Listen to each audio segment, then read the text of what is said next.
Hello, and welcome to the Social Protection Podcast. I'm your host, Jo Sharp. Last month, the ILO launched the latest edition of the World Social Protection Report. Published every 2 years, it gives a global overview of progress towards extending social protection since 2015. The good news? For the first time, more than half of the world's population are now covered by at least one social protection benefit, and that's something to celebrate. But progress has stalled in low-income countries and in those most vulnerable to climate change. And the report dives deep on the role of social protection for climate action and to achieve a just transition.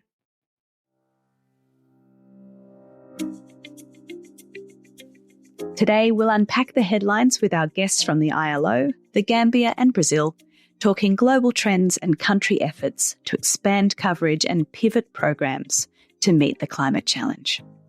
My guests today are Christina Behrendt, Head of the Social Policy Unit for the ILO Universal Social Protection Department, Debra Freire, Deputy Secretary for Fiscal Policy at the Ministry of Finance in the Government of Brazil, and Momodou Dibba, National Coordinator at the National Social Protection Secretariat in the Office of the Vice President in the Gambia. Welcome all. Thanks a lot for having me. It's a pleasure to be on this podcast. Thank you guys for having me. It's a really pleasure to be here. Thank you. It's a pleasure to join the podcast. Christina, let's get to the headlines first. The World Social Protection Report finds that for the first time in history, more than half of the world's population are covered by at least one social protection benefit. Can you tell us a little bit about that headline finding and what accounts for that increase? Thank you so much for the question, Joanne. In fact, more than half of the global population is covered by at least one social protection benefit, and this represents quite a major achievement. And in fact, since 2015, coverage has increased by more than 9 percentage points, so up from 42.8% to 52.4%. And this is really a remarkable increase in only 8 years. But yet, progress has not been fast enough to ensure that everyone is covered adequately.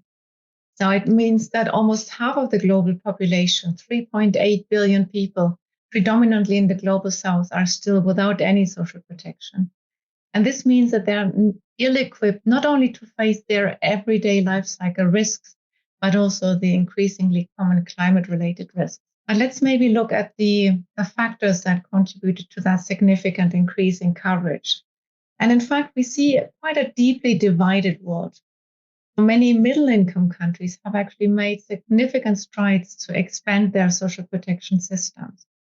In upper middle-income countries, coverage has increased by 14.7% to 71.2%, and in lower middle-income countries by 11.5% to 32%. But at the same time, low-income countries were not in a position to follow the same positive path. Their coverage rates have largely stalled, with a very small increase of 2 percentage points to 9.7%. And this is certainly cause for concern. And so if we ask what contributed to that increase, we have seen that many countries have reinforced their social protection systems through two main mechanisms. So many countries have introduced or expanded non-contributory benefits financed from general taxation or other sources, including social pensions, for example, university or quasi-universal child benefits or social assistance programs. But at the same time, also many countries have extended social insurance coverage to categories of the population that were not previously covered. And this includes, for example, workers in small and micro enterprises, self-employed workers, domestic workers, or workers in agriculture. And I think both of this provides a very powerful message. So policies matter, and they do have an impact, and we see that impact, but we need more. Debra, Brazil, of course, is an upper middle income country, and Christina's just told us about the sort of general growth in social protection in some of those countries. How is Brazil working towards the goal of universal social protection? We can say that today Brazil already has a high level of social protection coverage among the poorest. Our criterion and measure of poor family is a per capita household income of half the minimum wage. which means just over $120 per month.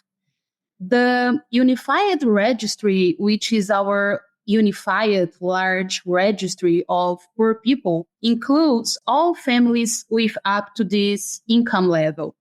So we have more than 94 million people and around 28 million families registered. We are talking about around 44% of the estimated population this year. When we consider the population benefiting from the main cash transfer program we have, the Bolsa Familia, we are talking about almost 21 million families. So we have more than 73% of poor Brazilian families who are registered, more than 25% of the Brazilian population. Brazil also has social protection through a non-contributory social security system. We pay a minimum wage to poor elderly people and people with disabilities registered in the Unified Registry. The average benefit of the Bolsa Familia program is currently around $123 per month for each family, and the amount of the benefit has grown significantly in recent years. Few years ago, the Bolsa Familia program had an average benefit of $38 per family. So this is a huge increase. It would obviously be desirable for every family registered in the single registry. However, it's challenging to finance a social protection scheme of this magnitude. The Ministry of Finance has taken a series of actions to correct tax deviations and loopholes in taxation, seeking to ensure fairer taxation in Brazil to fund this greater social protection that we inaugurated after the pandemic. So we need fiscal space if we want to universalize social protection among the poor. Interesting to hear about increases to the value of benefits in Brazil, as the World Social Protection Report also addresses the need to make sure benefits are adequate to achieve the desired outcomes of social protection. Of course, coverage alone only gets us so far. Mr. Dibba, the Gambia, I understand, still has relatively low social protection coverage. I think the data in the report shows around 6% of the population covered by at least one social protection benefit. What are the Gambia's priorities in terms of building out that system and who it needs to cover? As far as the Gambia is concerned, I would say we made it very clear that social protection will be taken very seriously in the coming years. So first, you have people who are extremely poor. We don't start with the cause of why they are poor, but they are poor. But we then have another list of what the policy called priority groups. And these priority groups constitute orphans, people living with disabilities, older persons, widows, who you can call them female-headed households. This group of people have been identified by the policy as priority groups. In fact, this year, the government of the Gambia, as part of mainstreaming social protection into the national budget, piloted a universal support on this categorical group of individuals identified by the policy. And for the first time, the government rolled out monthly cash transfers to these vulnerable groups. Then the other category of support comes from risks arising from transitory shocks, which are likely to be climate, either floods or windstorms that we have in the Gambia. So these are the group that the climate finance leaders need to come up with products to build their resilience, to be able to quickly adapt to the impacts of climate change. I was interested in the fact that the National Secretariat, which you lead, sits within the Vice President's office in the Gambia. How are you looking to drive the development of the social protection system from that vantage point? One of the challenges in terms of even attracting funding from government and also from partners is that everyone wants to support, whether it's government or NGOs or partners. They want to support vulnerable groups. They want to support marginalized groups. One of the main challenges for us in this part of the world is data to target the right individuals. Now, with the coming of the Social Protection Secretariat, with support from the World Bank, they embarked the development of the Gambia social registry, which is a census-based approach covering the whole country. So by the end of December, we should have a full coverage using the census approach of social registry data collection. Now, with the power of the social registry in getting to specific groups when and where needed, we have seen increased levels of requests to us from different programs by development partners like WFP. So we believe that with the way we are building the social protection system, especially the investments in data to target individuals, either categorical targeting or poverty targeting, any kind of program requirements, we always try to make people understand that the social registry is not only for poverty targeting. So many other programs don't use poverty targeting as a criteria.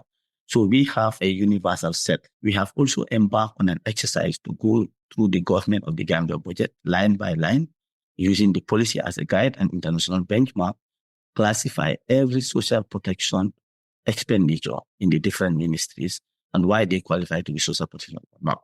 We just pull this report out from the government budget and send it to anyone who's interested. So it creates clarity, and government also will be able to see whether they are spending enough on social protection or not. So we believe creating clarity on what constitutes social protection expenditure will be part of the big efforts to the momentum we are building.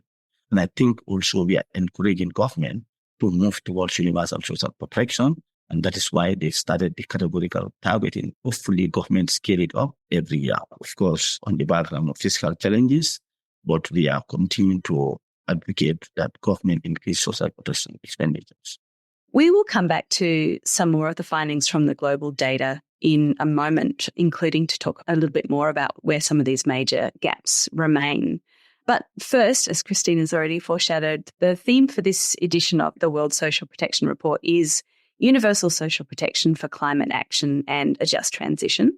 We've spoken a lot about the role of social protection in promoting adaptation and mitigation on this show in the past year. Of course, the first way we tend to think about this is through shock responsive or adaptive social protection. So, Deborah, coming back to you, countries all over the globe, including Brazil, are seeing more frequent and severe weather events due to climate change.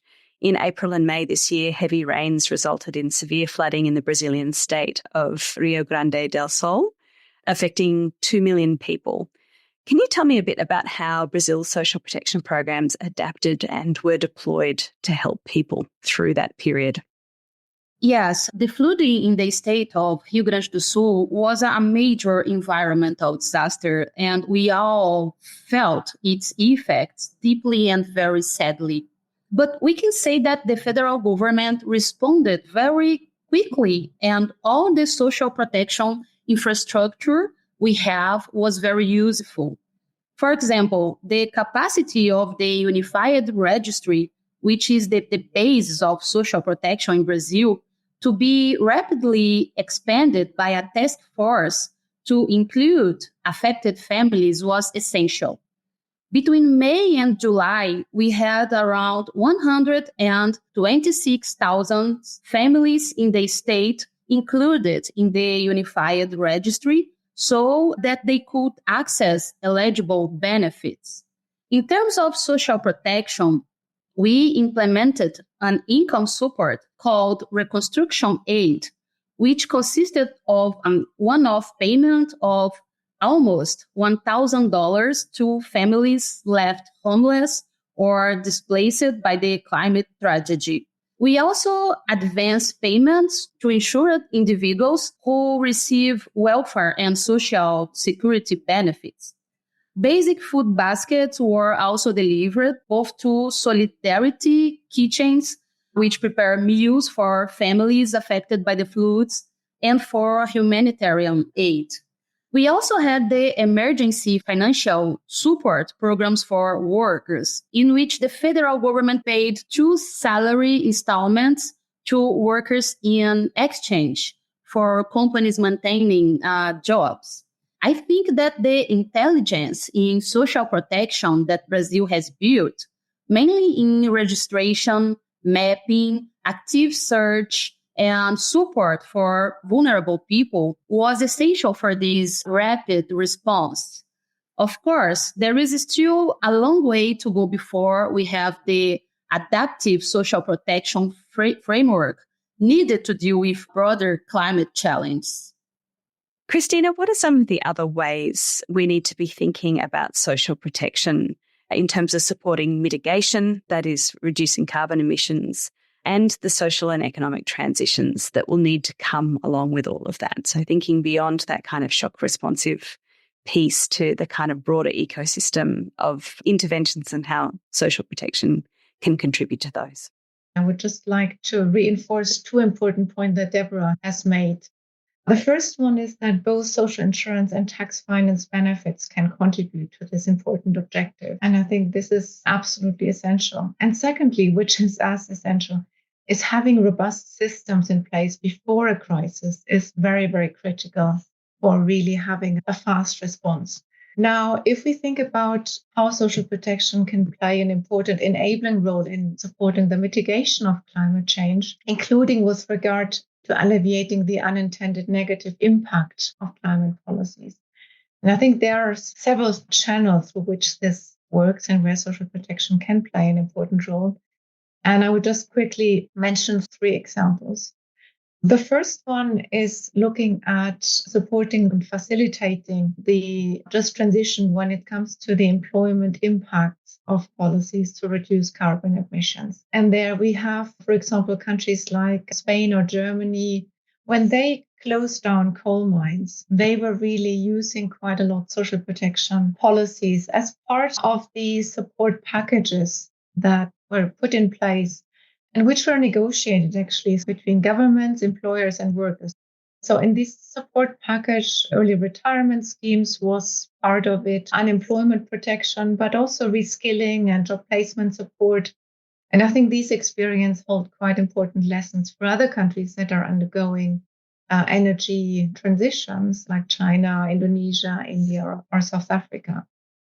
And then as a second example, going beyond the employment impact, social protection does also play a very important role to buffer price impacts of policies designed to reduce emissions. So, for example, the removal of energy subsidies or the implementation of a carbon tax to incentivize the development and use of renewable energy sources. And this might temporarily, at least, increase the prices for energy, transport, and food, which might harm especially low-income households who suffer most from higher prices. And I think this is a key point because sometimes the public support constitutes an important precondition to implementing more ambitious policies to reduce carbon emissions. People fear that some policies designed to protect the environment and climate will make them worse off. Already in some countries, we see a backlash against climate policies, but we know at the same time that such policies are necessary to save the planet and protect us people. From a recent IMF publication on the public acceptability of climate policies across 28 countries, there were 2 factors that were key to increase acceptability. Policies that compensate people who are worse off because of a result of the reforms, but also making sure that the co-benefits from climate change mitigation, like the creation of new decent jobs in the renewable energy sector, or better health outcomes because of reduced pollution, can really be realized. And I think social protection has a key role to play in enabling both of these factors. And finally, a third point, which is a bit more general. Both social protection and climate change adaptation share a very common core objective, and this is to reduce vulnerability. So even before such a shock, social protection systems really play a key role in reducing vulnerability and increasing the resilience of people. I do think that the way as a sector we're thinking about the potential role for social protection is evolving quite rapidly. And as you say, social protection systems are such significant economic tools in all sorts of ways. I was really interested in a reference the report makes to the divestment of carbon-intensive industry and pension funds, for example, as just another way that social protection can be implicated in these big shifts. Deborah, how is Brazil thinking about supporting mitigation and transition through your social protection system? In Brazil, we have right now an energy sustainable transition plan called Ecological Transformation, led by the Ministry of Finance, that is planning a series of actions for decarbonization and to mitigate and adapt to climate change. All actions in the plan consider social issues, since one of the guidelines is to achieve a just transition. And of course, for a just transition, we need to consider adaptive social protection. That's a work in progress in Brazil, but I would say that we have a very nice example of policy, the Bolsa Verde program. This program is a payment for environmental services. In its new version, Bolsa Verde will make quarterly payments of $100 to poor families registered in the Unified Registry who live in conservation units. And in territories occupied by traditional peoples and communities, such as riverside communities, extractivists, indigenous peoples, and quilombolas. The beneficiaries of the policy must commit to taking care of the region where they live, using natural resources in a sustainable way, and preserving the forest, in addition to helping with the work of monitoring and protecting these areas. In addition to payments, they will have access to technical assistance, social, environmental, rural extension, environmental conservation, and social productive inclusion.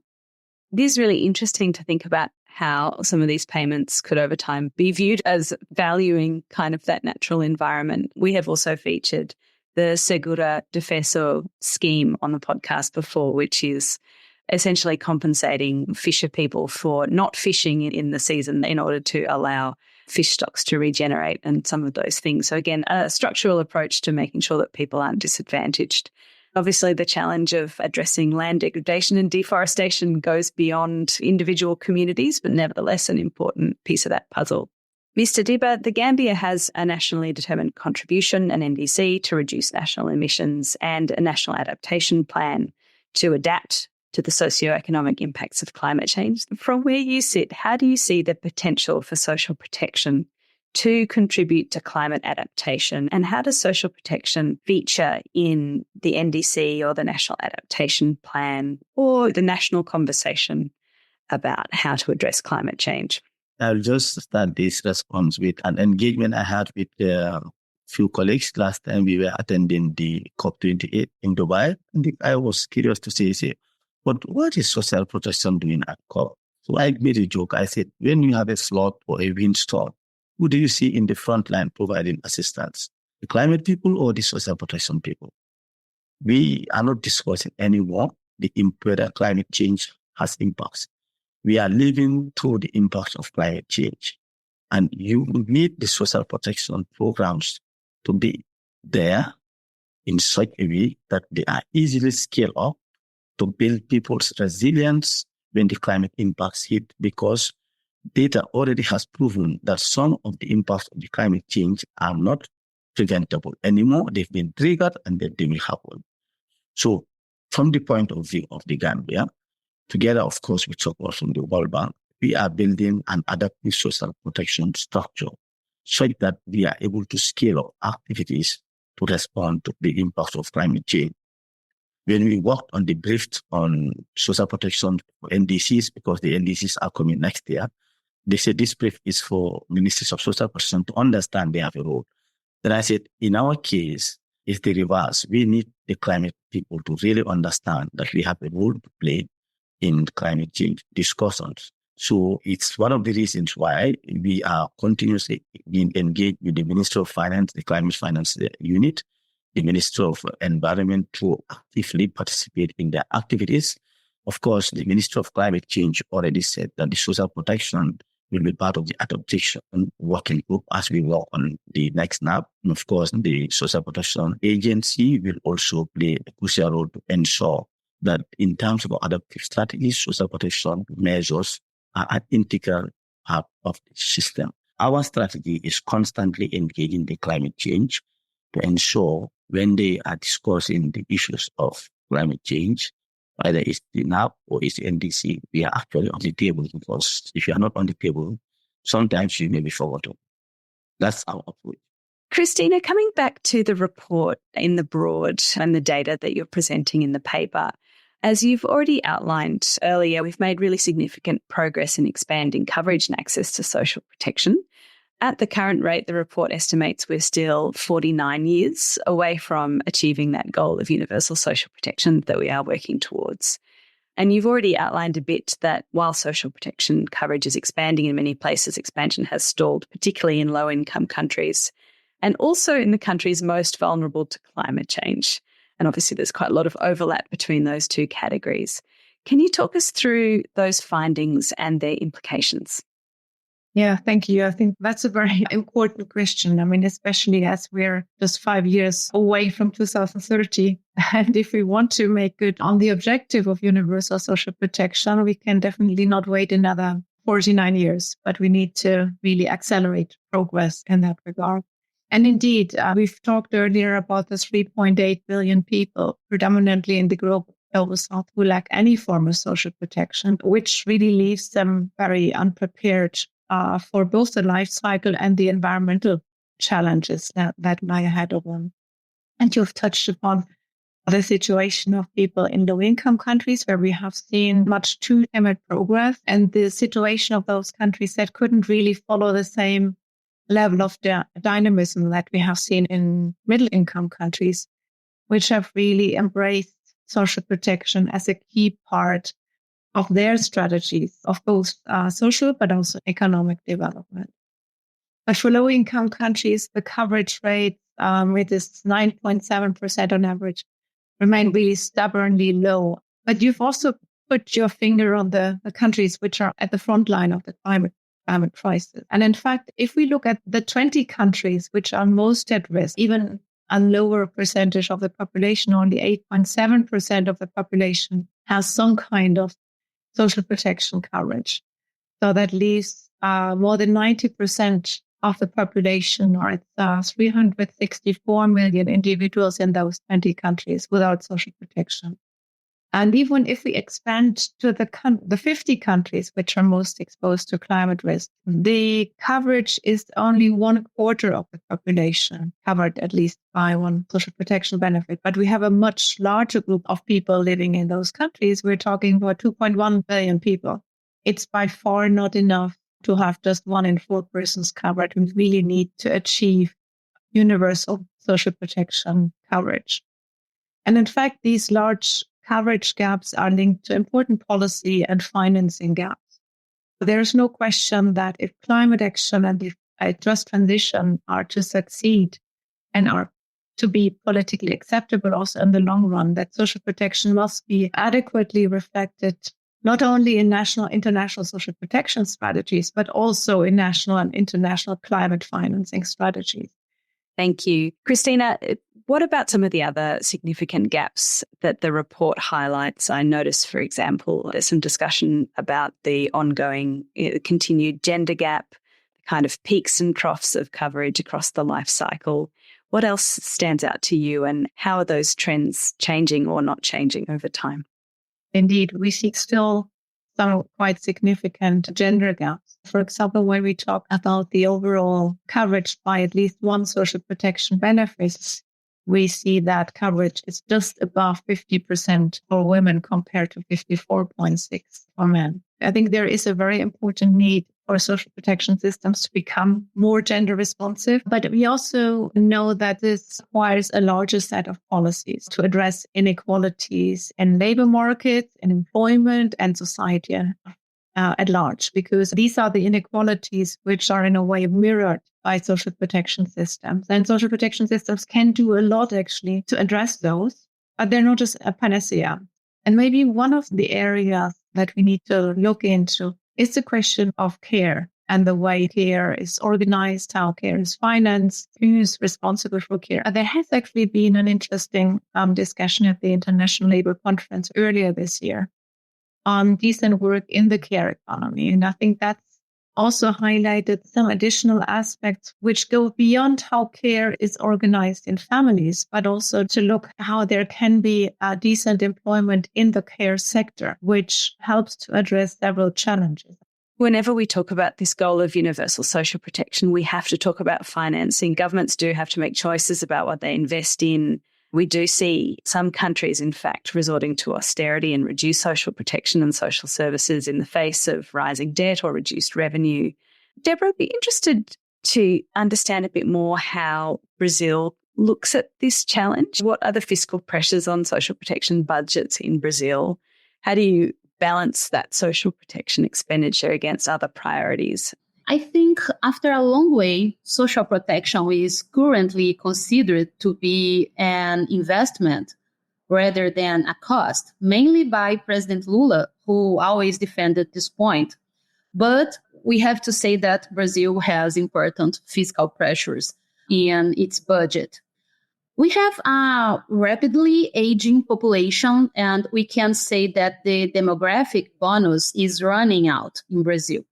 At the same time, we have a broad social security system and a very rigid budget. Social security expenditures, which are mandatory expenditures in Brazil, currently represent more than 40% of total budgetary expenditures in the country. When we talk about mandatory expenditures as a whole, that is, those that are in the Constitution, we are talking about more than 90% of the entire budget. So there is very little left for discretionary policies. The Bolsa Família program, for example, is not yet a mandatory expenditure. Its flow can be controlled according to the defined budget. Thus, we can say that the space for new social protection policies is quite limited, and that expenditures, especially on social security, tend to compress the space for these policies if nothing else is done. However, social protection is a priority for the government, for President Lula. And what we are doing to seek budgetary balance and maintain fiscally sustainable social protection is to establish a spending review process, which is underway, with the goal of reviewing and reprioritizing expenses. The focus is on making spending more efficient and progressive. And we are also seeking to raise revenue through progressive tax changes. Christine, as we've been talking about financing and the need particularly for likely investment from wealthier countries to those most affected by climate change, the low-income countries, various climate financing instruments have been established internationally. The Loss and Damage Fund has been the most recent. These mechanisms are tasked with a lot of different kinds of things: clean energy transition, helping to decarbonise economies, the whole range of things. There is the potential for social protection, as I understand it, to draw on some of these funds, and yet there aren't that many examples of it so far. So I guess I'm just interested in how you see the potential of these kinds of instruments to close that financing gap. And if they're not the right instruments for this purpose, do we need to be looking at something else? I think this is a very important question, and I don't think I have a very clear answer on that, because this is very much a moving target. I think there is a potential in leveraging international climate finance for social protection, especially for social protection to play this enabling role when it comes both to adaptation and mitigation. And obviously also you mentioned the discussion on loss and damage. But one of the key questions is really, where are the funds in that way? So I think looking at different sources of financing and looking on how they can be combined is important. But we also know that the overall context in terms of development assistance is very complicated and is doesn't seem to get any better, especially given that the overall budgets for ODA are not increasing. So if we talk just about shifting money from one pot to the other, that doesn't really help. We really need to see a very important increase also in the support which is available to the poorest countries to meet both the climate and the social protection objectives. Domestic resource mobilization must really remain the cornerstone of national social protection systems. And I think there's a lot to be gained looking in more depth, both into the social insurance contributions, but also general taxation, making sure that these are progressive and that they create the sufficient fiscal space for social protection.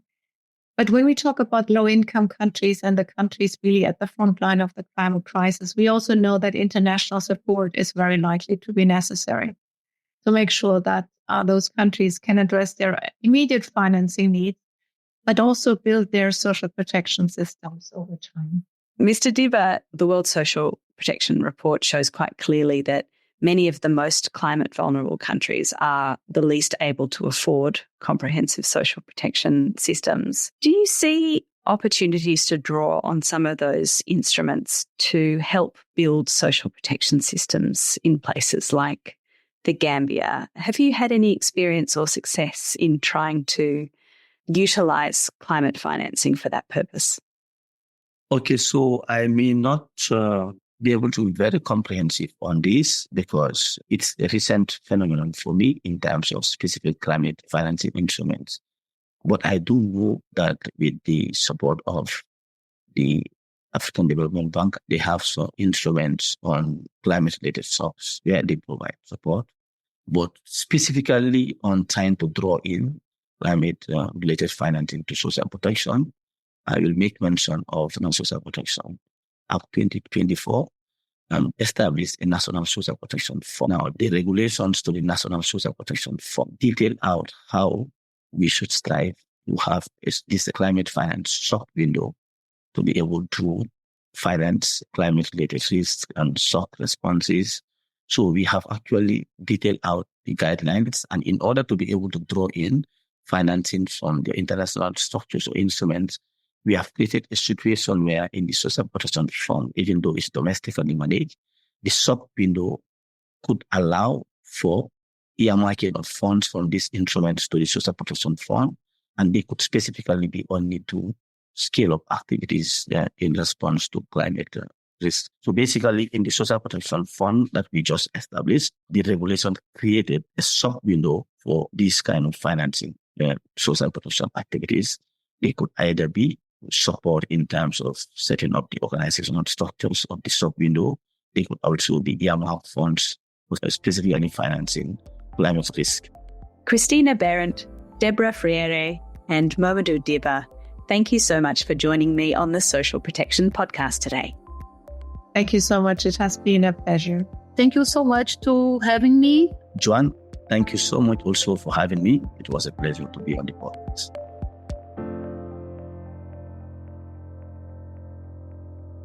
Before we go, we like to end each episode with some quick wins. We ask our guests to bring in some recommendations for research, news, or events that have sparked their interest and that we think you should know more about.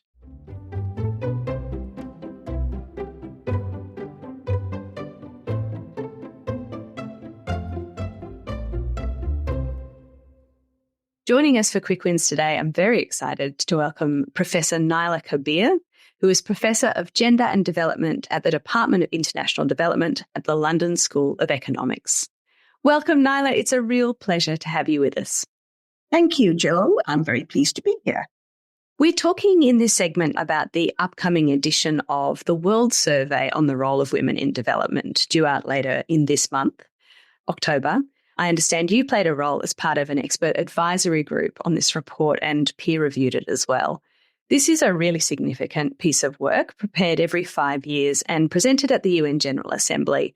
Previous editions of the World Survey have focused on sustainable development and time and income poverty. The forthcoming 2024 edition is about harnessing social protection for gender equality, resilience and transformation. Why do you think it was important to highlight social protection for this edition of a product that's very focused on gender? We are in an era of, people call it a polycrisis, where one after another, we are being hit from all sides.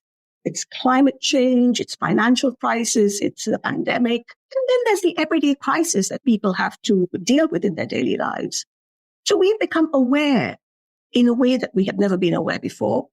First of all, that this is going to be the state of the world. This is not an exception. This is the norm. And secondly, all the inequalities, and of course, gender inequality is one of the most pervasive, is going to mean that those who are vulnerable, those who have lost out in the past, are going to be hit even harder. And the issue of gender and gender equality is interesting from two perspectives. One is that it means that women and girls are hit very hard. But two is that fixing it has enormous synergies and multipliers for the well-being of the world, of society, and so on. So there is the cost aspect, but also the gains aspect. This report is quite monumental and comprehensive. It looks in depth at the inequities and compounding risks that women and girls face, how they are covered or otherwise in social protection systems. There are chapters on design, coordination, delivery, financing. There's far too much to unpack, unfortunately, in this short segment. But from your perspective, what are some of the key insights in this report? Away from the report, I think one thing I should say is that this is social protection growing up. It's gone from being piecemeal safety nets to a full-blown systemic intervention. This should be a part of the way societies are run. I think this report touches on that in a number of different ways. It's holistic in terms of linking up vulnerabilities across the life course. I did a report for a program on adolescence, and I began by looking at poverty amongst the elderly, and it is poor women who are much worse off. And you have to look at the elderly because it helps you to understand where those disadvantages began, and they begin in adolescence and in childhood. The second is it's a whole systems approach. It's not just looking at the implementation or financing. It's saying that we have to have intentionality and commitment to gender equality every stage of programs. And it's a whole society approach. It tells you that social protection has enormous benefits for overcoming structural deficits, crisis, and so on, but it cannot do it on its own. Social protection needs to be coordinated and linked with macroeconomic policies, concerns about the environment, concerns with care, and so on.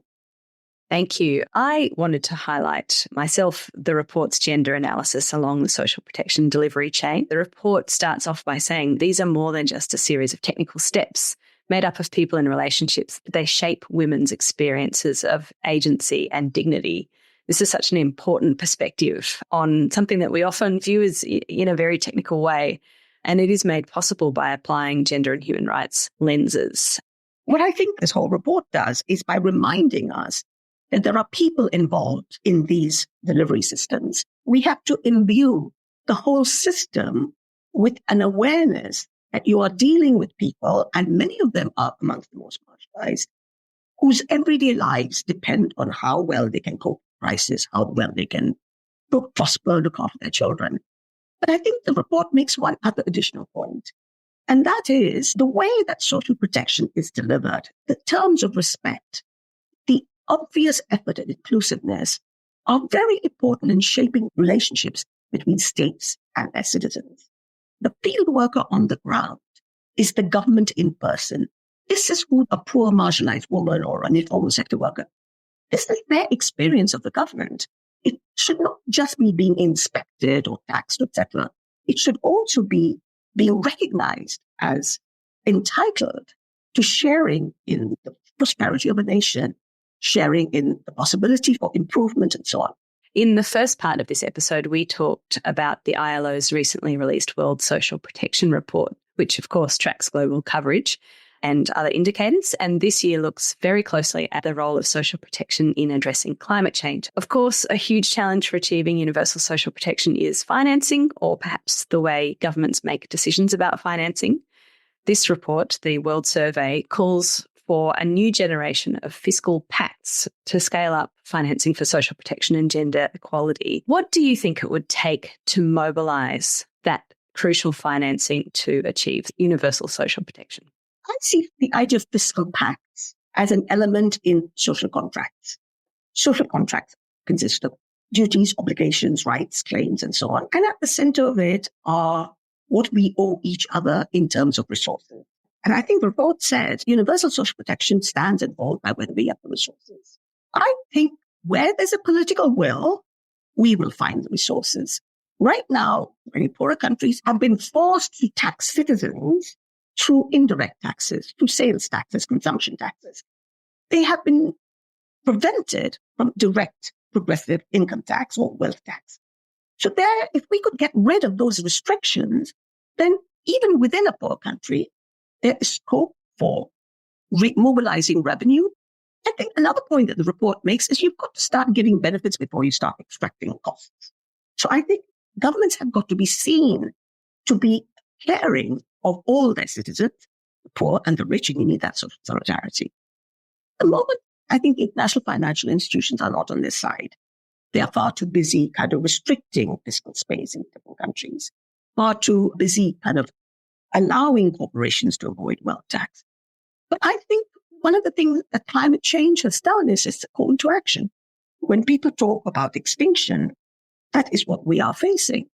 And so I hope that that urgency does wake international organizations up and the wealthy of the world up to take collective action, because poor people cannot do it on their own. Thank you so much. As I say, this is a really comprehensive work, pulling together all of the different ways that we can be thinking about social protection and gender. So I really do recommend it to listeners. Professor Naila Kabeer, thank you so much for joining me on the Social Protection Podcast today. Thank you, Joanna. And thank you for listening to the Social Protection Podcast, brought to you by socialprotection.org. You can find all of our episodes on the socialprotection.org website and on your favourite podcast platforms. Be sure to like, subscribe, and leave a review. Back next month. See you then.